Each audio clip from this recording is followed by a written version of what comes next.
Bismillahirrahmanirrahim. Assalamualaikum warahmatullahi wabarakatuh. Salam sejahtera untuk kita semua. Selamat sore teman-teman sekalian. Selamat sore, selamat datang di akun Instagram @canur society. Terima kasih sudah bergabung pada sore hari ini. Bersama kita sudah hadir. Saya manggilnya apa? Karena beliau ini nggak mau dipanggil pakai titel. Mas Komarudin Hidayat. Pak Komar ini Mas Komar sudah di tengah-tengah kita, di tengah kesibukannya. Hari ini kita akan membahas salah satu tema yang cukup penting dalam diskursus publik kita tentang membangun etika publik. Nah, tema ini sebetulnya kita ketengahkan pada sore ini berangkat dari keprihatinan kita dalam pola hubungan kita, dalam pola komunikasi relasi kita satu sama lain, bahwa dalam ruang publik kita seringkali kita sulit sekali berempati dengan orang lain yang berbeda pandangan dan berbeda pemikiran. Nah, kritik, kadang-kadang kita juga melancarkan kritik kepada seseorang, itu bukan kritik, tetapi yang keluar kontennya adalah malah caci maki. Jadi ada ad hominem gitu, kira-kira menyerang pribadinya. Nah, ini sulit sekali. Nah, sebetulnya bagaimana sih etika kita, etika membangun ruang publik yang sehat, membangun komunikasi yang sehat. Nah, sudah hadir di tengah-tengah kita Profesor Dr. Komarudin Hidayat. Beliau adalah Rektor Universitas Islam Internasional Indonesia. Sila waktunya mungkin sekitar 20 menit Mas Komar untuk memaparkan pikiran-pikiran Mas Komar. Setelah itu nanti ada teman-teman yang memberikan komentar di kolom komentar di bawah ini. Ya. Silakan 20 menit. Makasih. Assalamualaikum warahmatullahi wabarakatuh. Waalaikumsalam warahmatullahi wabarakatuh. Sekalian, saya langsung saja ya untuk menyampaikan beberapa pointers karena waktunya udah terlambat. Ya. Pertama, kata ethos itu dari bahasa Yunani, itu berkaitan dengan karakter, perilaku, keyakinan. Kemudian kalau etika ini punya dua makna. Dalam bahasa sehari-hari, etika artinya sopan santun.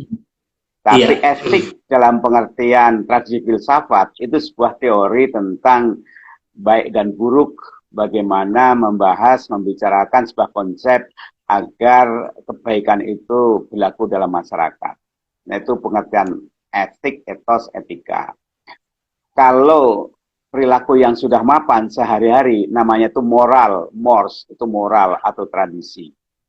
Nah, sekarang hubungannya dengan publik. Etika itu selalu mengasumsikan terjadi dalam konteks relasi dengan yang lain, the others. Sebab kalau sendiri itu etika tidak berlaku. Etika itu berarti mesti ada pihak lain yang dengannya kita berinteraksi. Makanya ada etika dengan Tuhan, ada etika dengan lingkungan, ada etika dengan sesama kita. Sesama kita ini pun dibagi. Kita dalam pengertian paling kecil itu mungkin keluarga. Itu beda lagi SOP-nya. Kemudian kita keluar lagi dalam etika komunal. Misalnya komunal di gereja, di masjid, beda lagi. Ketika kita masuk pada wilayah the others, maka kebebasan sudah mulai harus berkompromi. Ketika dalam diri sendiri, kita itu bebas sekali berpikir apa saja bebas, berperilaku apa saja bebas. Tapi begitu kita masuk keluar dikit, ketemu keluarga, itu pun kita sudah harus memperhatikan etika keluarga. Kemudian kita keluar dalam masyarakat, lagi-lagi kita harus memperhatikan etika komunal. Nah, etika publik itu melewati batas-batas keluarga, batas komunal, karena kalau bicara publik berarti kan umum, lintas agama, etnis, budaya, etika publik. Kemudian naik lagi, luas lagi, nanti etika global, itu beda lagi, karena sudah melewati batas-batas negara. Nah, sekarang ada fenomena baru lagi, yaitu dunia maya. Ini etikanya belum dibentuk. Padahal kemajuannya cepat sekali. Berbagai peraturan birokrasi yang menyertai selalu tertinggal di belakangnya. Karena luar biasa. Komunitas virtual itu lintas etnis, agama, budaya, bangsa, bahkan di luar sekat-sekat birokrasi negara. Etikanya, ini juga satu pertanyaan tersendiri. Yang berikutnya, etika ini berangkat dari satu asumsi-asumsi dasar. Ada asumsi misalnya Darwinian. Dia mengatakan bahwa hidup ini panggung kompetisi, Dan dari sekian banyak penduduk bumi, yang paling survive itu adalah manusia, Homo sapiens. Asumsinya apa? Hidup ini panggung kompetisi, survival of the strongest, survival of the fittest. Hanya siapa yang paling kuat, yang bisa beradaptasi, itu yang survive. Kelanjutan dari etika ini, implikasinya apa? Implikasinya ya hidup ini penuh kompetisi. Ada sajian menang dan kalah. Itu kelanjutan konsekuensi logis daripada asumsi premis bahwa hidup ini adalah persaingan bebas. Nanti masyarakat sosialis, komunis beda lagi premisnya. Kalau liberalisme itu asumsinya, premisnya berangkat dari aku, kalau sosialisme dari kita, via, kami. Oleh karena itu individu nanti tenggelam dalam kekitaan. Ada aku, ada kami, ada kita. Indonesia lebih kaya sebenarnya. Ada kami, ada kita, ada aku. Nah, yang ketiga kemudian tentang premis dari agama. Beda lagi. Apakah manusia pada dasarnya itu negatif, jelek, jahat? Ini punya implikasi lanjutan dari etika yang mau dibangun. Atau manusia itu pada dasarnya baik. Beda lagi nanti perangkat etika sosialnya. Nah, ada lagi satu premis bahwa manusia itu adalah hamba Tuhan, makhluk Tuhan, dia hanya taat pada hukum Tuhan, maka nanti kepemimpinan yang muncul kemudian atas nama Tuhan. Maka muncullah kemudian pemimpin atas nama Tuhan, kemudian kita ikut padanya dengan wibawa Tuhan. Beda lagi dengan asumsi humanisme, bahwa manusia itu baik, dan kebaikannya itu bersandar pada kebebasannya, maka tidak perlu wibawa Tuhan untuk mengatur manusia. Nah, semuanya tadi berangkat satu hal. Satu adalah bagaimana menciptakan common good, kebaikan bersama. Satu. Yang kedua, bahwa manusia itu tidak mungkin hidup sendiri, pasti butuh orang lain. Tapi semakin beragam dan banyak orang itu berkumpul, maka benturan kepentingan semakin banyak dan beragam. Kalau yang dipegang itu adalah homo homini lupus, maka kemudian siapa yang kuat, ya dia akan menguasai peraturan untuk mendasar yang lain.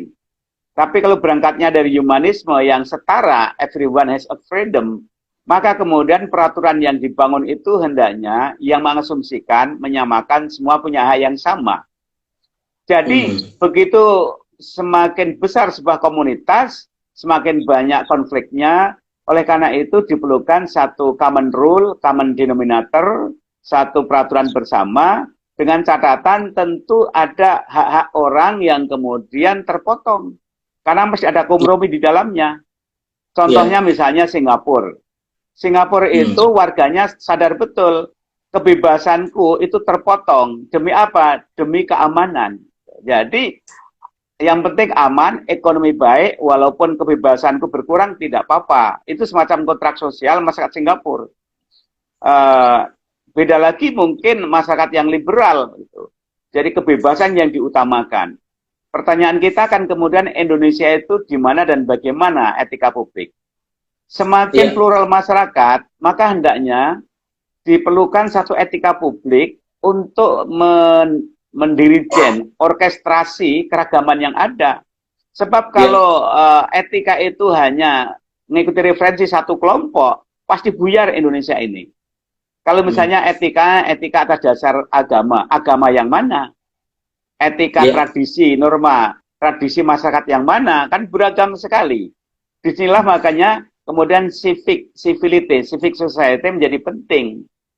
Nah, kemudian sebaiknya adalah masing-masing kelompok agama dan etnis itu memberikan konsep yang terbaik. Jadi misalnya apa local wisdom dan juga local genius yang ada masing-masing agama disumbangkan, kemudian menjadi semacam arisan atau sharing dari sekian banyak kelompok agama. Dalam konteks Indonesia, Pancasila itu sesungguhnya merupakan akumulasi saripati, esensi, sharing dari beragam tradisi, norma, etika yang ada di Indonesia, yaitu kebertuhanan. Nah, ini kan universal sekali. Salah satu sila ketuhanan itu diakui semua masyarakat di dunia. Ini hebat sekali Indonesia, kebertuhanan. Kebertuhanan yang melahirkan kemanusiaan. Nah, di sini ada unsur agama sekaligus humanisme. Di sini ada humanisme religius. religiusnya pada ketuhanan, tapi ketuhanan yang tidak menindas, kebertuhanan yang menjunjung tinggi nilai-nilai kemanusiaan. Yang kemanusiaan ini kemudian mengakomodir apa? Kemanusiaan itu kan punya ciri liberalisme, individualisme, tapi kemudian digabungkan dengan gotong royong, keadilan sosial. Sosialisme juga ada di situ. Tujuannya apa? Common good, keadilan, kesejahteraan. Caranya melalui apa? Musyawarah mufakat. Secara teoritis sungguhnya sudah komplit sekali. Oleh karena ini tantangan bagi Pancasila dalam bangun etika publik, kalau ini berhasil, ini memberikan kontribusi yang luar biasa, karena di dalamnya itu mempertemukan elemen paradigma teokratik, yaitu kebertuhanan, paradigma liberalisme kemanusiaan, dan sekaligus paradigma sosialisme kegotong royongan. Tujuannya apa? Mensejahterakan rakyat. Karena cita-cita kapitalisme, liberalisme, dan sosialisme itu sama dua-duanya. Ingin membantu masyarakat tapi dengan cara yang berbeda. Jadi etika publik kita hanya saja kemudian pertanyaannya, mengapa nilai-nilai yang bagus sebagai sebuah konsepsi itu kok belum dan tidak atau belum bisa terwujudkan? Disinilah maka kemudian etika itu didukung oleh peranata hukum. Sebab etika itu sebuah kesadaran moral. Kalau tidak ada daya paksa oleh hukum, maka nggak akan mampu. Tapi hukum daya paksa, kalau tidak punya values, itu nanti otoriter. Jadi persoalan kita sungguhnya adalah bagaimana kita mempertemukan nilai-nilai etika publik yang sudah begitu bagus dengan satu peranata hukum didukung oleh penegak hukum. Jadi peranata hukumnya bagus, nilainya bagus, tapi kalau penegak hukumnya ini tidak bagus juga repot juga. Di atas semuanya itu kemudian di backup apa? Oleh pendidikan yang bagus dan ekonomi merata. Mungkin faktor ini yang belum ya. Ketika ekonomi belum merata, pendidikan belum merata, maka kemudian kita ini sulit untuk mempertemukan berbagai elemen yang bagus-bagus tadi. Kita belum menjadi citizen yang matang. Kita lebih sebagai anggota komunal. Kamu orang mana, etnis apa, partainya apa, agamanya apa. Gitu. Jadi citizenship itu belum kokoh. Padahal etika publik ini berkaitan dengan sense of citizenship. Nah kita belum kuat. Karena kita juga belum membayar pajak. Gitu. Bahkan kita ini menjadi beban negara secara ekonomi. Karena kita jadi beban negara, dan ini warisan dari fight against sebelum pra kemerdekaan, maka kemudian emosinya itu fight terus, melawan, bukan fight for. Bukan kita ini mencapai sesuatu untuk bangsa, tapi bagaimana aku menggendol kayak benalu terhadap bangsa ini. Nah ini kalau berkepanjangan, kita sulit membangun satu etika publik, karena kita mentalnya itu mental benalu, mental mengambil, mental melawan, mental berbeda. Nah, saya bedakan misalnya dengan Jepang. Jepang itu ada 3 komponen yang menarik. 1, birokrasi negara cukup efektif. Kedua, sains berkembang. 3, identitas itu kuat. Dan didukung oleh homogenitas, homogen. Kami orang Jepang, dan kami pemain di dunia, kami aktor, kompetitor kami negara-negara lain. Maka kemudian ini memberikan konsolidasi ke dalam.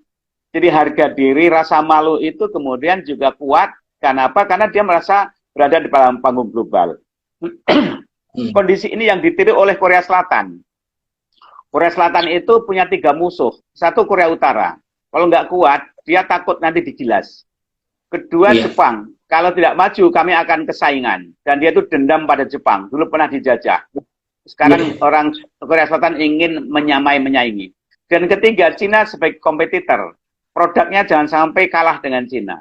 Nah ini memberikan etos, memberikan etika dan etos yang kuat pada masyarakat Korea Selatan. Orang-orang Eropa juga begitu. Amerika juga merasa begitu, punya etos, kami itu polisi dunia. Orang Cina juga punya etos, kami lebih tua dari Amerika, masa kami harus menjadi follower. Nah Indonesia kemudian apa? Nah ini kaitannya ya, etika publik itu berkaitan dengan etos, dengan keyakinan, dengan nilai dan peranata, dengan identitas, dengan apa? Efektivitas birokrasi untuk mengkapitalisasi semua elemen yang ada. Rasanya sekian aja sebagai pengantar, karena suara saya udah habis, dari pagi belum makan saya. Terima kasih. Oke, Mas Komar. Terima kasih atas pencerahannya. Ini ada beberapa yang mau saya tanyakan dari peserta ini, pertanyaan dari peserta. Yang pertama dari Supriyati. Dalam realitas kehidupan, terkadang kita melihat preman itu lebih beretika ketimbang ustadz. Kenapa? Karena ustadz dengan ustadz yang lain itu sering menyudutkan satu sama lain. Nah, bagaimana menurut pandangan Profesor Komarudin Hidayat katanya? Ya, karena preman itu dalam kondisi terjepit, ketika orang tertindas terjepit, mereka mudah membuat solidaritas bersama. Tapi kalau mereka nanti udah selesai, mereka juga saling tengkar. Gitu. Jadi ada common enemy. Karena mereka terjajah, punya common enemy, mereka solid.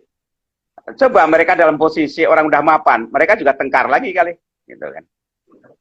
Jadi itu karena faktor heteronomi. Kebaikan bukan muncul dari dalam sendiri, tapi orang berbuat baik karena terpaksa, terkondisikan dia harus seperti itu. Jadi kondisinya ya, memaksa dia begitu ya. Oke. Iya, iya. Kayak Anda di Singapura, itu terpaksa harus antri. Sebab kalau tidak, Anda sengsara kalau nggak antri di Singapura. Ya. Nah, jadi heteronomi. Perilaku heteronom, bukan otonom itu. Jadi kebaikan yang tidak murni. Oke. Baik, ini ada lagi pertanyaan dari Ajar Enggar. Bagaimana agar masyarakat Indonesia yang sangat heterogen ini mempunyai kesadaran agar saling menghargai satu sama lain dan tidak banyak berdebat hal-hal yang kecil? Nah, kalau tesisnya dalam Islam, paradigma itu ya, itu keragaman itu kan lita arofu, bukan lita harobu, tapi lita arofu. Makanya ini sangat visioner Islam itu. Dengan adanya kasus pandemi ini semakin terasa bahwa sebuah negara dan yang lain itu nggak bisa mandiri, tapi harus kerjasama. Jadi ini kolaboratif, era kolaborasi, kolaboratif age. Dan itu mendekatkan diri pada konsep lita arofu sungguhnya. Uruf itu kan artinya kebajikan, local genius. Lita arofu artinya exchange masing-masing kebaikan dari yang ada. Terus Indonesia itu ini mengalami masa-masa anomali, yaitu semakin memudarnya putra-putra daerah. Sekarang muncul namanya generasi hibrida. Anda yang tanya ini mungkin orang tuanya sudah lintas etnis. Bukan lagi putra daerah, tapi putra Indonesia pun belum terbentuk. Gitu kan. Nah ini masa anomali inilah kemudian menimbulkan satu masa yang kalau moralitas tidak kuat, sanksi sosial lemah, pemerintah juga kendor, maka akan terjadi anomali.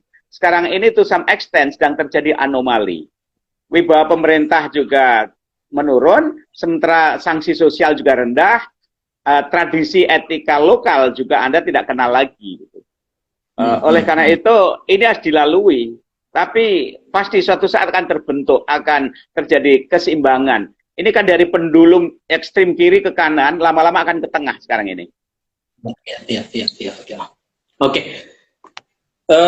Yang lainnya saya nyambung aja, Mas Komar. Ini ada lainnya dari agak cepat sedikit dari Sukamto mempertanyakan dari penjelasan yang Mas Komar tadi, apakah mungkin membangun etika publik di Indonesia?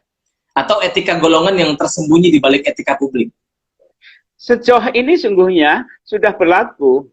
Bayangkan, Indonesia itu negara kepulauan, bukan kontinental. Sementara negara kontinental pada berantem, pada pecah.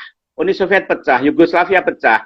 Di tanah Arab, sesama Arab, sama agamanya, sama bahasanya pada berantem. Kita kan masih utuh. Jadi sungguhnya kita itu punya komitmen yang kuat, etika kuat untuk menjaga keindonesiaan.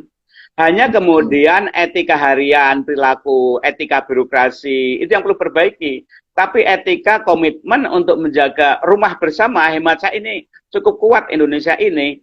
Dan mestinya adanya desentralisasi, itu masing-masing harus diperkuat etika daerahnya. Jangan semuanya menggantungkan pusat. Negara harus hadir kan gitu. Negara yang mana? Negara udah dikapling-kapling jadi kecil-kecil kok. Kekuasaannya kan ada daerah gitu.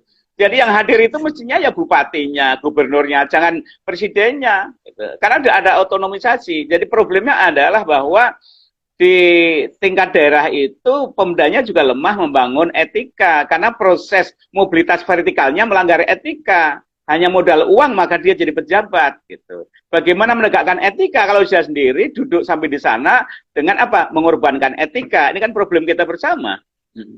Iya, iya, iya, iya, iya. Oke. Oke, Mas Komar, saya sambung dengan pertanyaan yang lain. Eh, ini dari HSB. Menurut beberapa pakar filsafat Pancasila, bahwa masyarakat Indonesia adalah kausa materialis dari Pancasila. Tapi mengapa Pancasila harus mesti disosialisasikan atau ditatarkan kepada masyarakat? Ya, Pancasila selama ini itu berhasil sebagai ideologi pemersatu kehidupan bernegara berbangsa.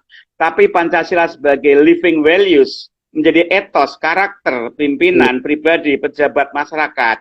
Ini yang kurang mendapat perhatian. Kontennya ada, materialnya ada, tapi mestinya harus diefektifkan. Misalnya, yang selama ini etikanya kan etika agama. Bagaimana kemudian menjadi etika sipil, tidak mencuri, itu harus dengan ayat Qur'annya. Kemudian dia harus dengan Bible-nya. Tapi mestinya berbagai prinsip-prinsip agama tadi ditarik ke atas menjadi etika publik. Jadi etika publik atau civil religion ini yang mestinya menjadi terjemahan daripada Pancasila, civil religion. Civil religion, ya, civil religion. Oke. Ini ada lagi dari Fakih Y. Ini pertanyaannya soal untuk membangkitkan etos manusia Indonesia itu kira-kira bagaimana perbandingannya dengan Malaysia? Ya, harus dikasih tantangan. Orang kalau tidak ada tantangan, itu tidak ada satu gairah untuk maju. Anda kalau tanding itu kan punya gairah kan, kalau nggak ada tantangan, kita tidak. Nah, pendidikan kita itu kurang dilatih untuk ditantang dengan daya-daya kreasi, inovasi. Yang ada kan hafalan, gitu. Untuk lulus, cari ijazah. Jadi budaya kita, pendidikan kita, itu tidak membangkitkan etos yang ada dalam diri kita, karena tidak dilatih. Ini kelemahannya juga pada sistem, pada gurunya. Gitu. Coba di pesantren itu, ketika ada tantangan menghafal alfiyah, pada bisa itu. Ada anak kecil ditantang hafal anak kecil tahfidz, bisa itu. Luar biasa kan? Nah coba tantangan seperti ini kemudian ditambah pada bidang-bidang yang lain. Nyatanya bisa itu anak kecil hafal 30 juz. Itu kan ditantang berarti.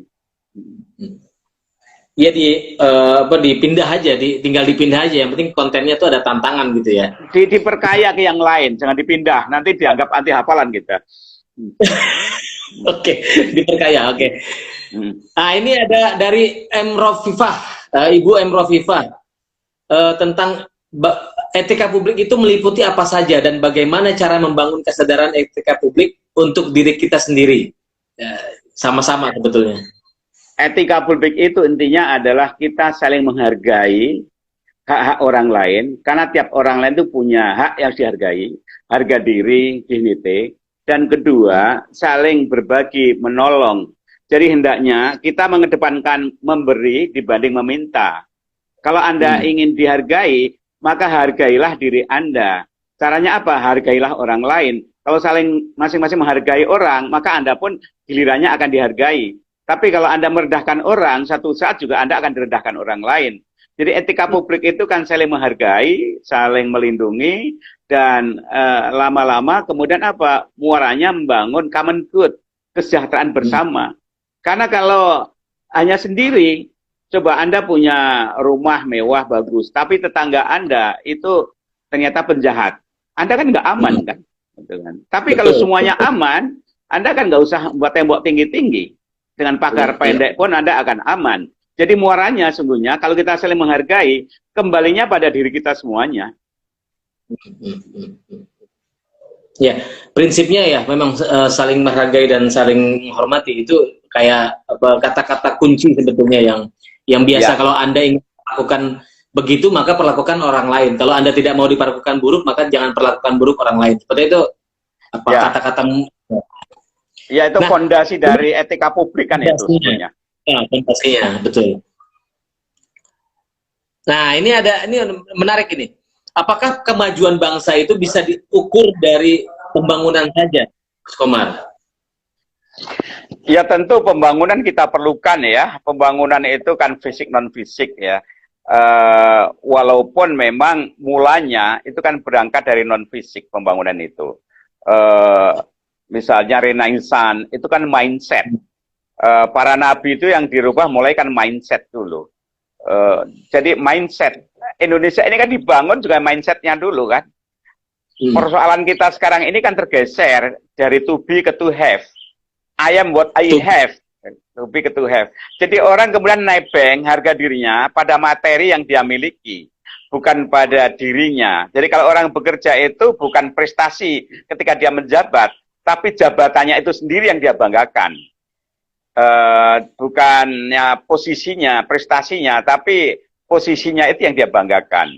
Nah ini yang bagi saya terjadi pergeseran. Ini pengaruh dari kapitalisme bahwa you are what you have. Gitu. Iya. Oke. Ini ada Darwin, ada Pak Darwin Tony ini tentang khilafah. Ini sebetulnya tadi udah dibahas sama Mas Komar, tapi ingin ada penajaman. Fenomena khilafah yang terjadi sekarang itu seperti apa, Mas Komar? Itu kan memaksakan. Dalam Al-Quran, khalifah itu kadang ditujukan tiap manusia itu khalifah Tuhan. Karena dalam diri manusia itu ditiupkan ruh ilahi. Yang dia harus bertanggung jawab, menjadi instrumen perpanjangan Tuhan di muka bumi, menyebarkan kasih sayangnya. Tapi kemudian khalifah di sini juga ada yang dipahami sebagai satu kekuatan politik, layaknya kesultanan. Nah ini yang kemudian menimbulkan masalah. Karena sesungguhnya itu persaingan duniawi, tapi dia meminjam istilah atau label ketuhanan yang ukhrawi. Dia telah manipulasi istilah ketuhanan untuk urusan politik keduniaan. Makanya di dunia Arab itu kan nggak ada yang setuju khalifah. Karena kekhalifahan seperti itu sama dengan kudeta. Gitu. Siapa yang mau nyerahkan itu nggak ada kan? Kudeta. Saudi pun nggak mau kalau disahkan khalifah, sama saja kemudian kekuasaan Raja Saudi Arabia diserahkan. Gitu. Nggak ada di Timur Tengah nerima khalifah. Oke. Ini ada dari Jufri Saksi. Bagaimana menumbuhkan etika publik di tengah pelaksanaan PSBB sekarang? Yang sebagian orang itu masih terkesan egois dan mementingkan diri sendiri. Ya gini ya, bahwa kata fight itu sungguhnya juga perlu direnungkan. Karena corona ini kan bukan menyerang negara untuk kudeta ngambil jabatan, tidak cari harta rampasan. Dia juga tidak minta jabatan. Tapi ini kan perlu dipahami. Gimana caranya memahami? Rupanya kalau kita ini physical distance, budaya bersih, pakai masker, disiplin diri, lama-lama kan mati. Jadi sungguhnya perlawanannya itu ke dalam diri kita sendiri, bukan keluar, bukan fighting keluar, tapi fighting ke dalam diri sendiri. Penjelasan ini mungkin yang kurang dari pemerintah. Pemerintah itu empowering untuk merumuskan 3 tadi. Kan, yaitu budaya bersih, physical distance, pakai masker, kan itu intinya. Maka corona akan mati. Iya. Oke. Kalau keluar fighting itu lelah. Tapi kalau kita ini memahami, kita ini bisa berdamai. Mosok kita kalah cerdas dengan corona. Gitu kan. Iya, iya. Oke. Mas Komar, ini ada dari Pak Sulhan Askandar. Apakah kurangnya etika politik para pemimpin daerah tertentu bukan karena sistem rekrutmen pemimpin politik yang tidak sehat? Partai-partai politik tanpa malu-malu melestarikan dinasti keluarga. Ya, satu memang karena sistem yang tidak sehat.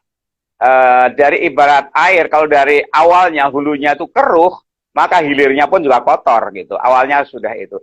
Tapi ada juga beberapa kepala daerah yang baik, walaupun mungkin ibarat lotus teratai, walaupun airnya kotor, lumpur, tapi dia tetap menjadi bunga yang indah, yang bersih. Jadi ada beberapa pemimpin ibarat lotus, walaupun sistemnya tidak bagus, lingkungan nggak bagus, tapi karena dia lotus, dia jadi pemimpin baik-baik aja. Tapi ini kelompok kecil seperti ini.